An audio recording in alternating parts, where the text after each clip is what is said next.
The following is a paid program by Karl Sterling. The content of the show is that of Karl Sterling and does not represent the views of this station or iHeartMedia. Some of the information contained in this program has not been approved by the FDA, nor is it intended to diagnose, prevent, treat, or cure any diseases. Information hereafter is for general information only, and before considering anything discussed, you should contact your doctor or primary care physician. One pill makes you larger, and one pill makes you smaller. Your Health Matters with Karl Sterling on News Radio 570 WSYR on 106.9 FM and live everywhere on the iHeartRadio app. I take a couple lovers, I down a couple downers, but nothing compares to these blue and yellow purple. Bring you the latest in health and wellness so you can get to the other things that matter. Here is your host, Karl Sterling.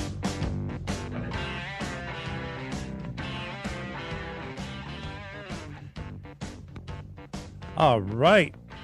So glad to be here today. Welcome, everybody. Happy June 2nd. June 2nd already. Where did it go? But it's been a beautiful day here. A little clouds, but, this has been a beautiful week. I am excited to be here. And first order of business is thank you to my producer, Kelsey. Thank you for making my job so easy here. And welcome to another broadcast of Your Health Matters. As many of you know, my name is Karl Sterling, and as always, I am thrilled to be your host as we explore this journey towards living a longer and healthier life. This show, my friends, is all about longevity. That's a big buzzword these days. We hear it everywhere. I like the word a lot. I don't want to overuse the word, but when it comes down to it, what's really cool, and I'm going to do another shout out here, we have people like the great Dr. Joseph Barry. All right, thank you, Dr. Barry, because you were the host of this show for 8 years before I took over in January. You built the mindset for many of the listeners who are listening. You built this listener base, this very big list. It was still the number one show. I can't even believe it. I'm so grateful that the numbers are staying high and getting higher, right? But Dr. Barry, you are a forward-thinking individual. You are a forward-thinking medical professional, an MD, who wants to see people when they're healthy, not when they're sick. You'd rather, in your own words, say to them, I hope you die fast, but not soon. Because, wouldn't it be beautiful to have a very, very long health span and then all of a sudden you're gone? Nobody wants a slow death. But Dr. Barry, I want to say thank you to you for building this and creating this pathway of educating the listener base on longevity. You're in the medical field. You're a forward thinker. I'm in the movement field, rehabilitation, cognitive, memory, and movement. So, we have the same goal. We want people to live a better quality of life. So thank you, Dr. Barry. And as you know, everybody, I'm just saying it again, it's all about longevity. Today's guest is, I'm going to introduce him in a moment. This guest I have today, and the book, which we're going to talk about, in addition to the sequel coming up next March, is a book that really changed my life. The book of the week happens to be in line with today's show because he's the co-author of this book. It's called The Molecule of More. Website of the week. I don't have a podcast of the week for you today, folks. I have a website of the week. It's called The Molecule of More. No, moleculeofmore.com. So just moleculeofmore.com. All right, we'll get into other things later in the show with some other tidbits and longevity nuggets that we need to fit in today, but I want to maximize the opportunity we have to have this wonderful guest with me today. We're going to go down the road of exploring the many roles of dopamine. That's the molecule we're talking about, my friends. Our behaviors, dopamine in relation to behaviors, goals, survival, addictions. And I can attest to certain things. I have addictive tendencies. Many of you already know this, and it's no secret. I'm not ashamed. I'm just telling you, we can learn to tame this. I've learned to tame it. I feel better now than I've ever felt in my life. And on Wednesday this week, I turned 63 years old. I'm stronger and faster than ever. So grateful for the opportunity to have this gentleman with me.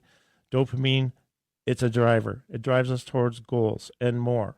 In some cases, it can drive us to an early grave if we're not careful. This is going to be a fascinating show. So along with Dr. Daniel Z. Lieberman, my guest is a renowned writer and co-author of the groundbreaking book, again, my favorite book really ever because it did change my life. The Molecule of More delves deep into this powerful, that subject of dopamine, powerful effects of dopamine. And so I'd like to welcome right now to our show, Mr. Michael E. Long. Michael, is so great to have you with me. Thank you, my friend. How are you? Karl, you are my friend, man. It's good to get to talk to you again. We don't talk enough. This is great to be here with you. You always pump up your audience. You pump me up, because I'm doing the same things you are. I'm trying to take care of myself, and you're an inspiration, buddy. You're an inspiration. Oh, coming from you, that means a lot. I'm telling you, man. I mean, this book is something else, and I know you have another one coming out. We'll talk about that. So you were on my podcast, a couple years ago, and so, folks, if you want to see our first interview, there's a video on YouTube. You just go to Karl, that's with a K, karlsterling.net. Scroll down or search, and you'll find Michael E. Long as one of my guests. And I just learned so much. And now that I have a much larger audience to educate, let's say, and share information with, that's why you're here, brother. I thought I'd just kind of talk about this before we go to a break in 3 minutes or less. The Molecule More, this book explores this role of this powerful chemical, if you will, dopamine. And I wonder if you could explain maybe what happened that inspired you and Dr. Lieberman to delve into this particular aspect of neuroscience. Well, let me get into it, and I know we do have a break coming up, so you tell me when to pause, and we'll do that. I'll give you a 30-second pause warning. Okay. There you go. They'll be the fabled 30-second pause warning. Here's the story. And I love telling people about this. Dan Lieberman, Dr. Dan Lieberman. Dan's a psychiatrist at George Washington University. Now, at this point, he's moved into doing some things in the technology field related to psychology. So very interesting stuff. He and I have been friends for almost 3 decades. And back in the mid 20-teens, he's always been interested in writing. I've always been interested in psychology, psychiatry, neuroscience. And we said, what'd be fun is if the two of us tried to write a book together. Mm-hmm. And that's how it began. It began as an effort for two guys who don't really care to go fishing or something else to find something we could do. And so your first reaction as you hear that may be, well, gosh, shouldn't it be I want to change the world? Should it be that I have this major concern about neuroscience? No. The thing was we pursued a thing that fascinated us. And it really goes to the heart of everything that I'll say when I talk about dopamine, is that the things we do that really end up changing ourselves or the world are the things that animate us in the first place. We're asking the wrong question when we begin. The first question is not, how can I fix the world? The first question, we can go back to Aristotle to find this answer. We got the 30-second warning. Hey, Michael, it's 30 seconds away. I just want to let you know. Perfect timing, because that's a good place to pause the story. Is, do you know what you love to do that you're actually good at? When Beautiful. you know the answer to that, then you're in a place to move forward. And I love when it. we come back from the break, I'll tell you how we ended up at this topic. You got it. This is WSYR 570. We'll be back in just a couple of minutes. Thanks, folks.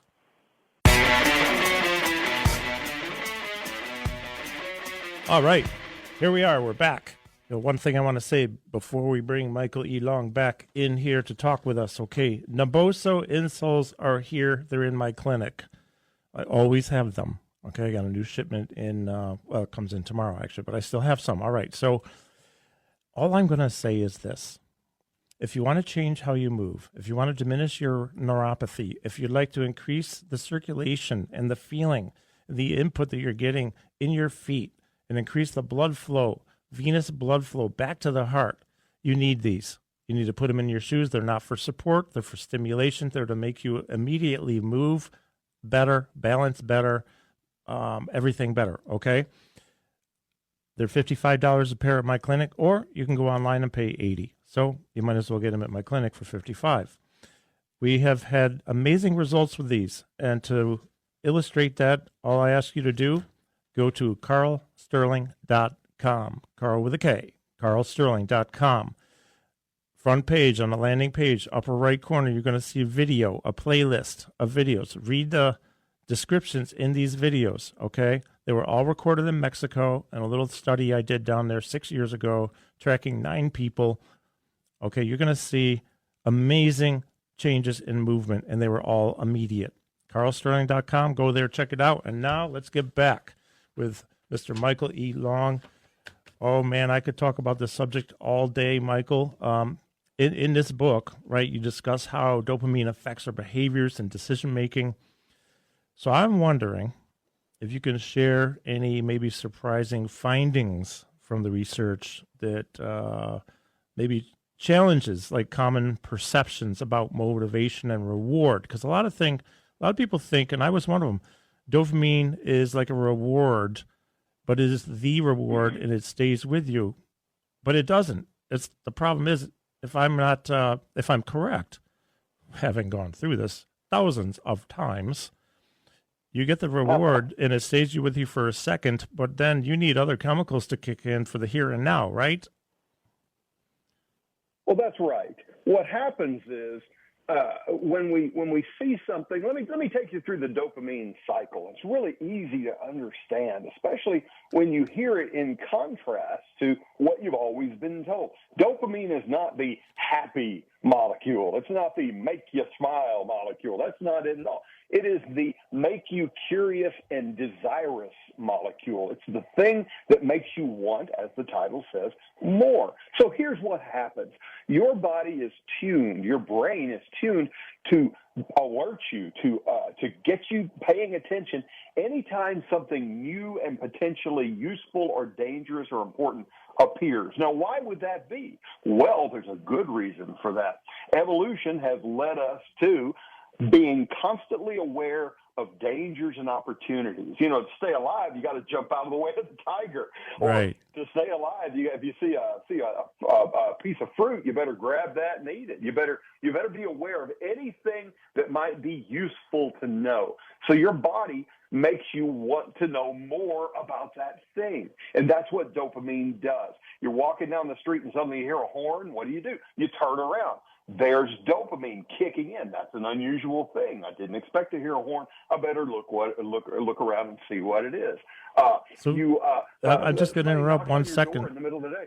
Oh, I'm sorry. I'm really sorry. I'm interrupting 1 second. So this is kind of like fight or flight too, right? I mean, this is causing you to be aware so that you can be safe, because your brain wants you to be safe. You need to be alert. Right. You need to get out of the way of the tiger that's chasing you or whatever. Yeah. Fight or flight is a little bit different, but the pay attention part of fight or flight is exactly the same. Okay. So fight or flight is a little further down the road, as you'll see. Oh, all right. What happens is anything new and fresh, anything unusual gets your attention. You hear a knock at the door in the middle of the day, and it's the postman, and you're usually pretty excited about that. Because, I wasn't expecting a package. I wonder what's in it. Oh, that wonderful anticipatory feeling you have, that's dopamine. Now, that motivates you to go and explore more, find out what it is. Obviously, you want to open the package. And as soon as you know what it is that got your attention, as soon as you know what grabbed you, then the problem is solved. You know what it is, and whether it's a good thing, a bad thing, a useful thing. And the feelings that you have at that point are no longer dopaminergic. They're not about, I wonder what this is. Your feelings are now, I have to enjoy this with my senses. Is it something to look at, to eat, to touch, to play with? I enjoy it in the here and the now. So dopamine makes us look ahead. It makes us anticipate, while the here and nows, that's all the rest of the neurotransmitter chemicals in your brain. They all allow us to enjoy things in the moment. So that's the dopamine cycle. Surprise or possibility triggers good feeling, dopamine anticipation, and then we hand off to the here and now. And that's where the problem often happens, is we're not capable of really enjoying it because nothing feels as good as the anticipatory promise of dopamine. Oh, that explains so much. So Amazon is creating so much dopamine. Okay, all respect to Amazon. I use it a lot because it's so easy, right? I don't want to go in any stores anyways. Kelsey, do you like going shopping and stuff? Okay, she does like to shop. You do like to shop? We're bringing Kelsey in for a second here. So have you ever had that feeling, Kelsey, when, like, there's a package for you and you're wondering, what is it? Because I had one the other day. It showed up at my office. I didn't know what it was. I was so excited, like, what's in it? The problem is when I opened it up, I remember, it's only that. I felt better before opening it than when I opened it. It's like a surprise. Well, the thrill that Kelsey gets going shopping is the same thing in the store, because you see something. I don't know what you like to shop for, Kelsey. Let's say you like, I don't know, maybe you like shoes. I don't know. You see a pair of shoes, and that's a dopaminergic thrill too, because you go, if I had those shoes, I bet I'd look good, or I'll bet somebody would like these shoes that I like, or it would just be fun to have them. So you start anticipating what your life would be like with those shoes. So even when you know what's in the box, there can be a lot of pleasure right up until you buy the shoes and you take them home. And then there's no anticipation. It's more about, I've got these shoes, now how am I going to enjoy them? And it's a different kind of pleasure.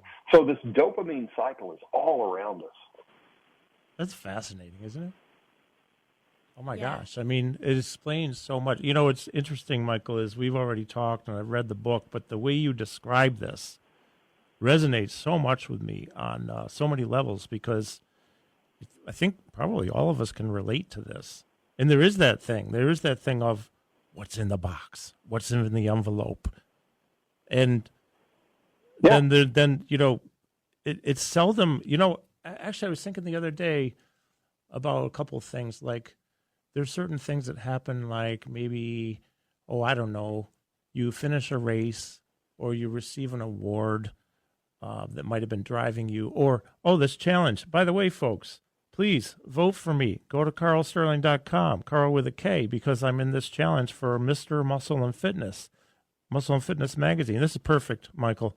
Perfect, because right now I'm in first place, and the top 5 voting continues until Thursday night. And I don't know what happens after that, but there's more public voting. Well, I'm in first place. I am anticipating that, first of all, I want to stay there. I want to make the top 5. Let's say I win this competition and I win the money and I win the 2-page spread, which will allow me to reach potentially 7 million readers. I wonder how it'll feel after it's all done. Is that on track with what we're talking about, Michael? It certainly is, and it points to the obligation we have. The problem that dopamine leads to is dopamine makes promises. It promises us that's how it motivates us. It says, if you go get that thing, if you go do this, you're going to be happy. If you buy those shoes, if you're Kelsey and you buy those shoes, or I'm sorry, Kelsey, maybe you don't care about shoes. If you buy these things, if you buy this, it's going to make you happy. Or, she's shaking her head. She loves shoes. Let me give you the best. Yeah. Love shoes. There you go. Let me give you the best example. If you celebrate Christmas, and you have those kids, and for the whole month of December, they're so excited. I wonder what's under the tree. I'm so excited. They open those presents, and it's 9 o'clock in the morning. By 10:30, you know what they're doing? They're playing with the boxes. Not playing with the toys. They're playing with the boxes. And the reason is those boxes, once again, kick off that dopaminergic thrill, that exciting feeling of, I wonder what else is possible. Once you see the toy goes from being this anticipatory, imagined wonderfulness to being something in reality. And reality is not about imagination. Reality is about what's in front of you in the here and now. But a box A box, it could be anything. You can pretend it's a spaceship. You can pretend it's a race car. You can hide in it. This notion that once it's in the here and now, the anticipation goes away, and that's not nearly as exciting as dopamine. And you've mentioned addiction in passing. That's what addiction does, is it promises us if we go get this thing, even if it's bad for us, we'll go get this thing and we'll be happy. And, of course, reality rarely matches what our anticipation promises. That is powerful. So we got about 45 seconds before the bottom of the hour break.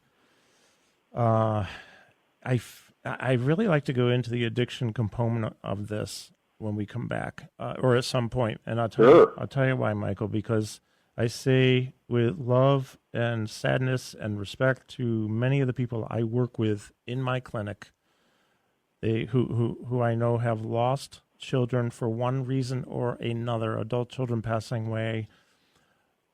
And there is a percentage of them, it's not a small percent, who've passed away from overdoses, and addiction is the issue. So we got 10 seconds left, folks. We're going out. This is, we're coming back in a few minutes with Michael E. Long. We're all about dopamine, 570 WSYR, Your Health Matters. See you in a couple minutes.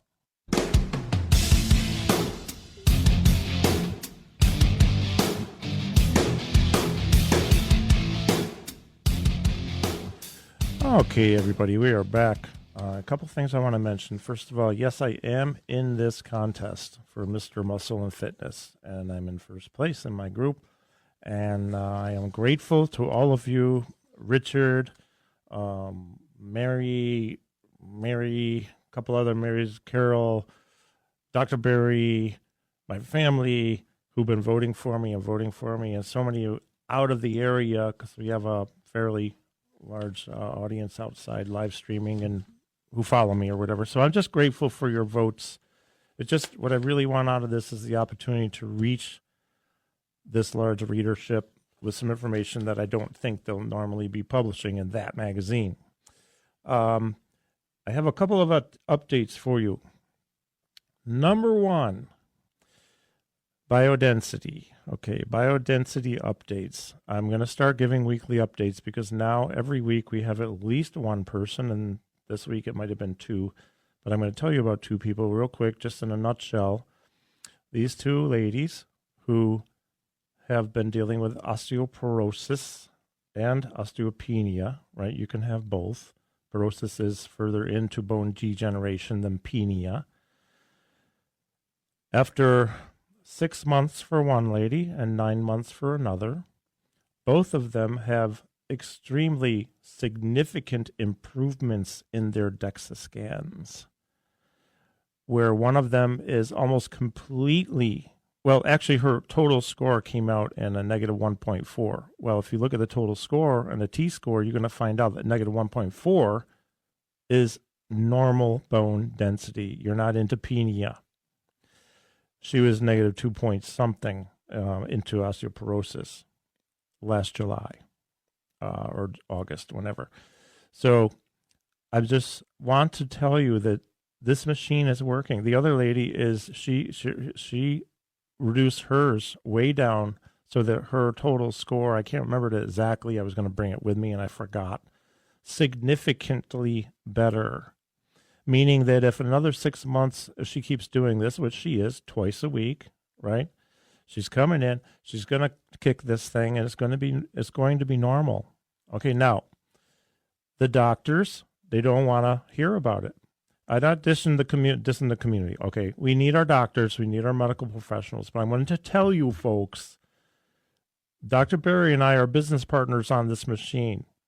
We're in on this together because we know it works. Now, we have countless DEXA scans coming in now that are improved. People are getting out of osteoporosis.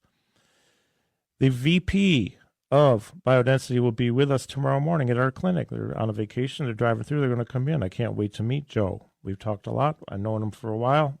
Can't wait to see him. But I'm going to show you, I'm going to tell you that in my experience, what's also happening with this after doing it for 10 months, almost 11 months, I am stronger than ever. I am faster than ever. My Van Buren Hill sprints I got 20 seconds off Last year, my best time was 60. This year, my worst time was 57. Yesterday, I did it a few times. My worst time was 45 seconds on this one particular part where I measure, and my best time is 40 seconds. Why? Biodensity trains explosive muscle fiber types. Type 2, fast twitch. Okay, I have 11 pounds more muscle mass now than I did 1 year ago this month. Other people were tracking these things. People have more muscle mass, better balance. This is a 10-minute workout, folks. You won't sweat.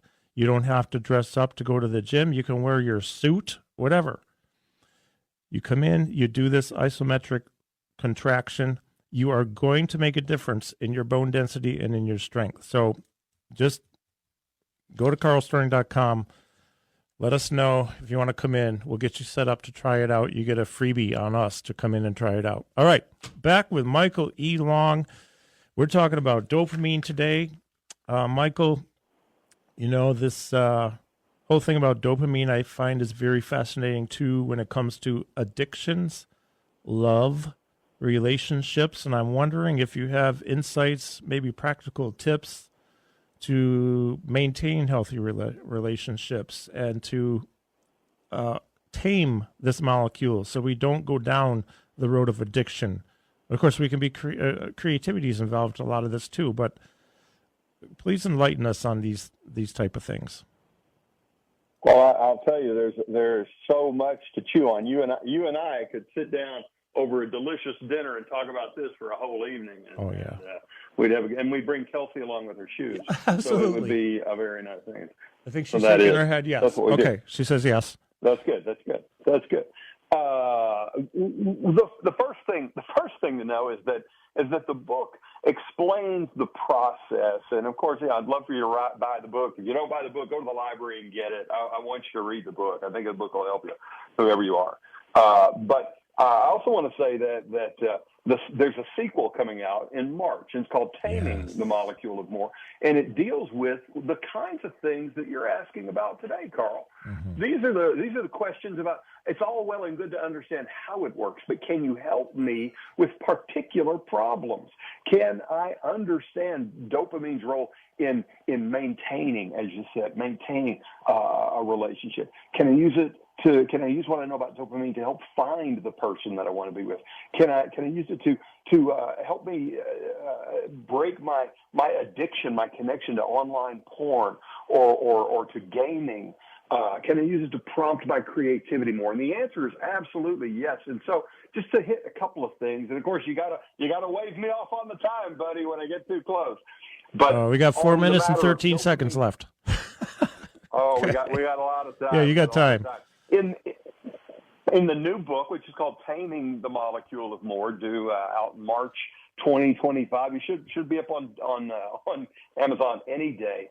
I deal with a section, or I deal with this idea of maintaining relationships. What can you do to maintain a relationship? And if you think about it, dopamine provides a pretty good explanation as to why we get inside a relationship and then we go away.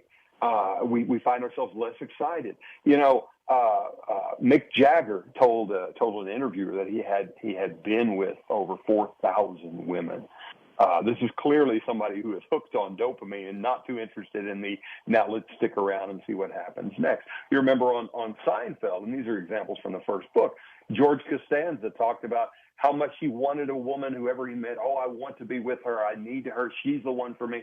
And he loved her. He was crazy about her right up until she said, yes, I want you too. And then it went from being dopaminergic anticipation to how can I get rid of this relationship? You know, it's terrible. So let me give you quickly just a few things that you can do to help stay with the person. One of the things you can do is create new opportunities to get to know each other better.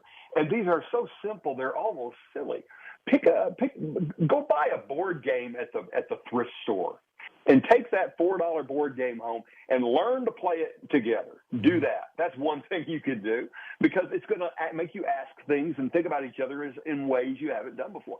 Get out a map and draw a circle of 45 minutes away to an hour and say, we're going to make a road trip. We're going to go there and just find what's there. We're going to drive in that direction, and we're going to do it. You're going to drive one way. I'm going to drive the other way. That's another silly, simple thing you can do. Another thing you can do is maintain a little bit of mystery about yourself. Now, that's different from saying, I'm keeping secrets from my partner. It is alluring your partner. It's saying, you know what? We all know that what's a little sexier is a little flash of skin and not just full-blown nudity. And it's the same kind of thing with relationships. Is if you say, well, you know, the next time we talk, we're going to talk about this, or, you know, I really want you, and when we're alone, I'm going to tell you some things. The idea that there is more to know, tease that out with each other. That's another thing you can do. One more thing you can do is cling to this bit of optimism, which is what I call the beautiful lie. Be patient. If you find yourself frustrated with the person you're with, you find the relationship isn't exactly where you want it to be patient. Because as we recall our memories, we re-record them each time. You know, it's not just we remember something and play with it and then move along. We recall something, we manipulate the idea, some time we had together, maybe a fight we had, and then we record it again in our brain. We put the memory away in a revised way, and every time we do that, we actually improve it. We make it, and I mean by improve it, I mean we make it seem better than it was. So even the hard, harsh memories we have of conflict will soften with time, because that's how our brain works. And this is a way to overcome that dopamine desire that drives us to leave the one we're with for someone new. Lots of things you can do. That's just a touch of what we do in the book. I love that, Michael. We got to go out to another break in 20 seconds. So thank you. We're going to come back with Michael E. Long, talk more about the molecule of more. Of course, we're talking about dopamine. My name's Karl Sterling. You're listening to Your Health Matters on News Radio 570, WSYR, also on 106.9 FM. We'll be back in a couple minutes. Okay, so Kelsey and I were talking on the break. She's going to join me here in a minute, Michael. I wanted to say something on a very serious note, because this is a very serious subject. Okay, first of all, I've had my problems with addictions in my life.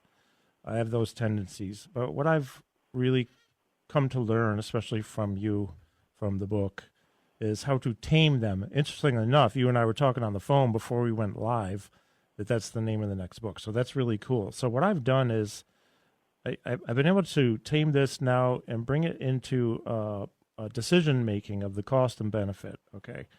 If I decide to take, a glass of vodka and drink it down, it's going to cost me a whole lot because I won't be able to stop. So I'm not going to do it. The benefit is, I'm going to live longer, live healthier, my liver's going to be better, I'm going to feel better, think better, everything else better. And what I've also done is, like potato chips, for gosh sakes, I love those darn things. It doesn't matter what you give me.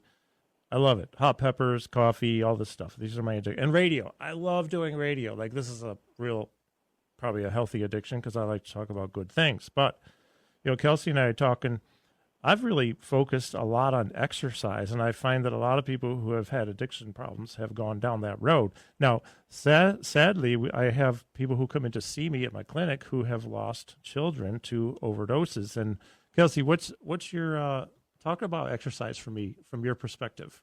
If you want to ask Michael a question, please. Yeah, I do have a question. I'm wondering what happens during exercise that, like, with dopamine. For example, the runner's high. What's happening in your brain when you kind of reach that, like, euphoric feeling? Well, first let me be absolutely clear about this. I am not a physician. I'm an enthusiastic layperson who has studied a fair amount of neuroscience. I'm a physicist by training who happens to write for a living, and I teach at Georgetown University. So So I'm somebody who thinks about things, and so I'm not going to be the great expert I you may have hoped I would be about things beyond this realm of neuroscience.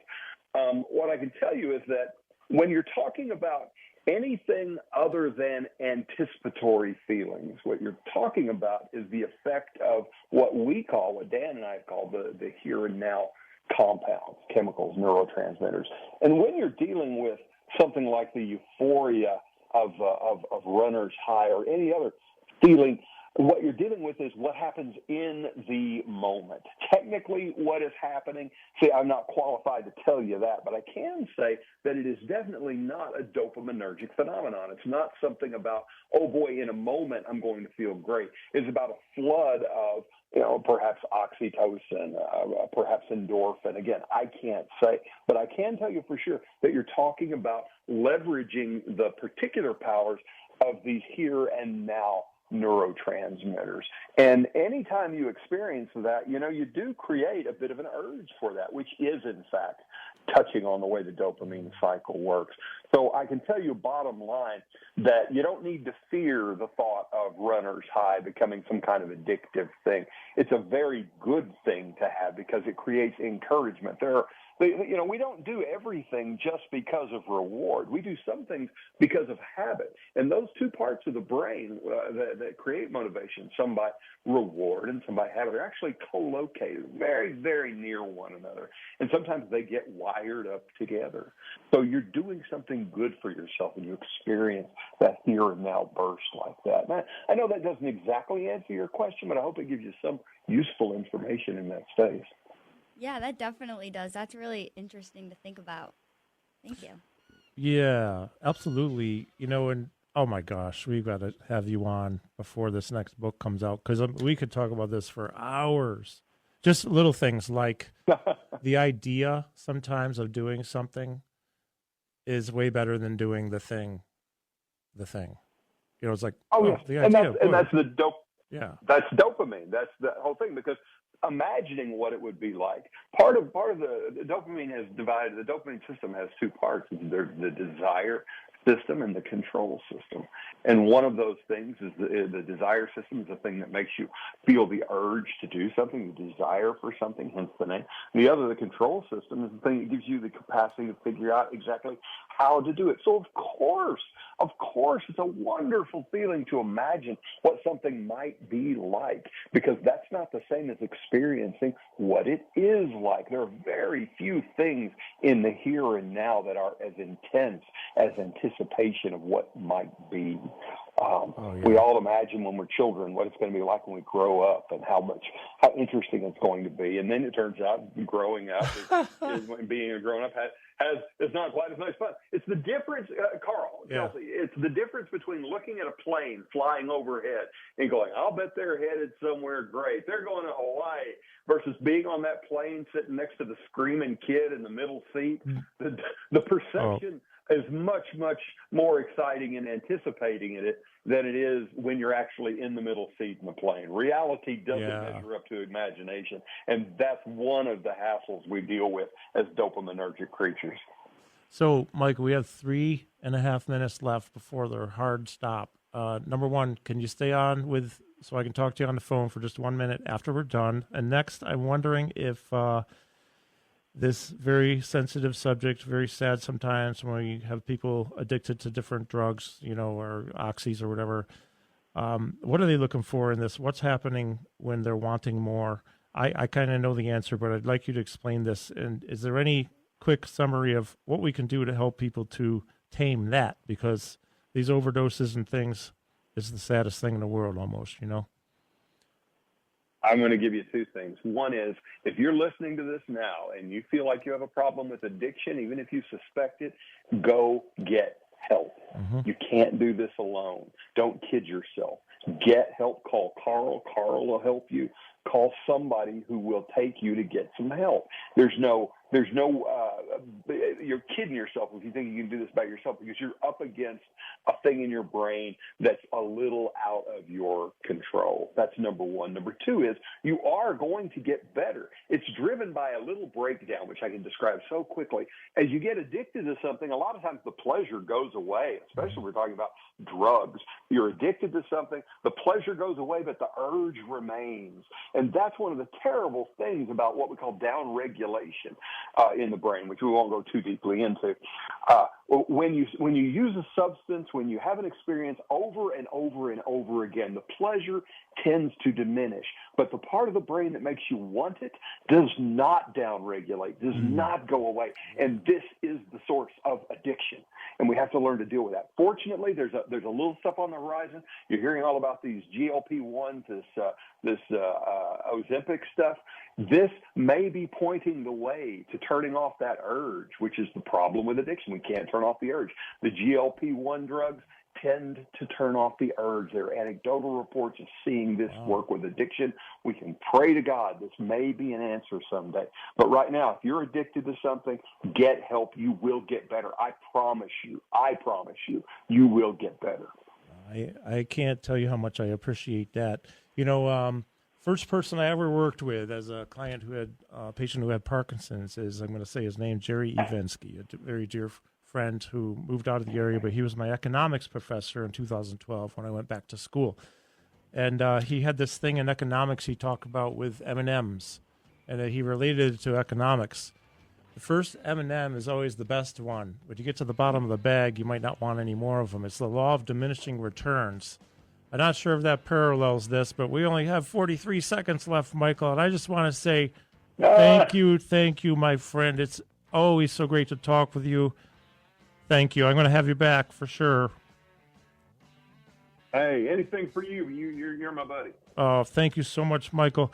Next week, folks, we have Dr. Lucius Pomerantz coming on. He's an orthopedic surgeon out of San Diego who's going to talk to you about a new term and an old thing, an old problem called osteosarcopenia. It has to do with the simultaneous loss of bone density and muscle mass. Folks, this is Your Health Matters. My name's Karl Sterling. You're listening to News Radio 570 WSYR, also on 106.9. Have a great week. The proceeding was a paid program by Karl Sterling. The content of this show is that of Karl Sterling and does not represent the views of the station or iHeartMedia. Some of the information contained in this program has not been approved by the FDA, nor is it intended to diagnose, prevent, treat, or cure any diseases. Information has been for general information only, and before considering anything discussed, you should contact your doctor or primary care physician. What's that sound? That's the sound of Downy Unstoppable scent beads going into your washing machine and giving your clothes freshness that lasts all day long. There it is again. It's like music to your ears, or more like music to your nose. That freshness is irresistible. Let's get a Downy Unstoppables bottle shake. And now a sniff solo. Nice. Get 6 times longer lasting freshness plus odor protection with Downy Unstoppables